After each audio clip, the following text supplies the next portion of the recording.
Cando eu era un picariño, a escola era unha ameaza terrible. Unha palabra que cimbraba no aire como a unha vara de vimbio. Había unha frase que espertaba todos os medos. Xa verás cando vayas á escola. A min foi como se me arrincasen as amígdalas coa man.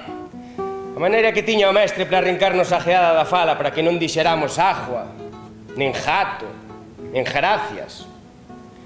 Todas as mañás tiñamos que dicir a mesma frase. Los pájaros de Guadalajara tienen la garganta llena de trigo. E de trigo.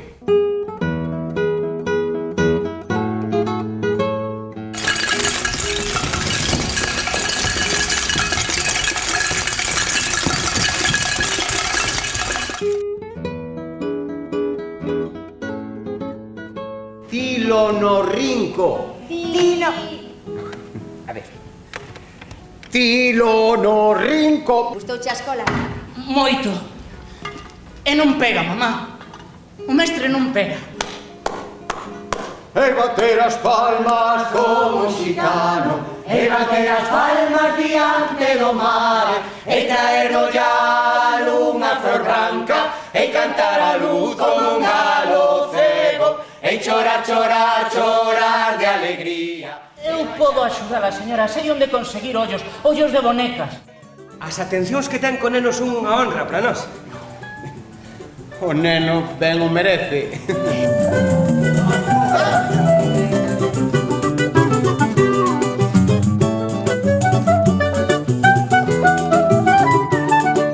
Subiremos onde se cría néboa, amenceremos coa luz do sol. O luns falaremos na escola dos bichos de pardal,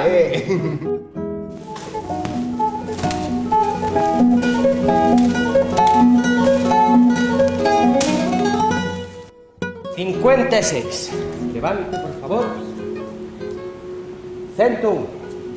Estou segura de que pasa necesidades. Os mestres non gañan o que tiñan que gañar. Eles son as luces da República. A República, a República.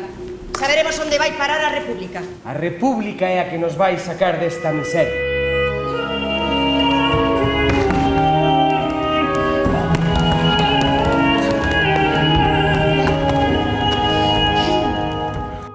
Escoítase petar a porta.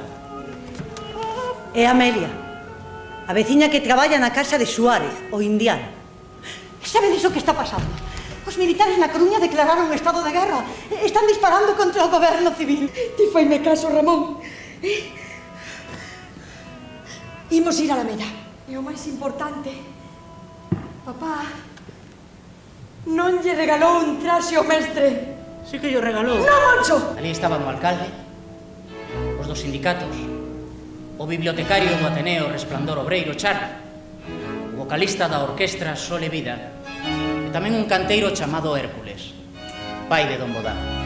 E o cabo da cordada, feo como un sapo. Xa non quero ollos para as miñas nenas, sabes, rapaz? Non quero que vexan isto. Berra! Que vexan que berra! Berra! ¡Roxos! Traidor! ¡Asesinos! ¡Fora! ¡Asesinos! Mirar! ¡Roxos! Oso!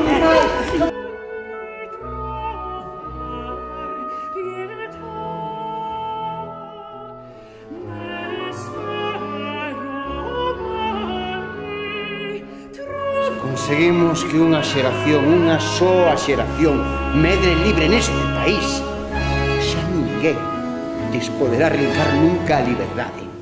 Nesta lingua das borboletas de Sarabela, o que encontro é unhas novas formas, novos xeitos de abundancia creativa. Cando se dá esa confluencia de novos xeitos de abundancia creativa, novas ideas, novas expresións, procura de expresións, pois o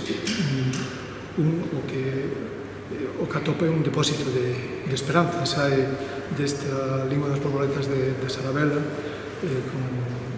con a dirección de Gonzalo Guerreiro, sae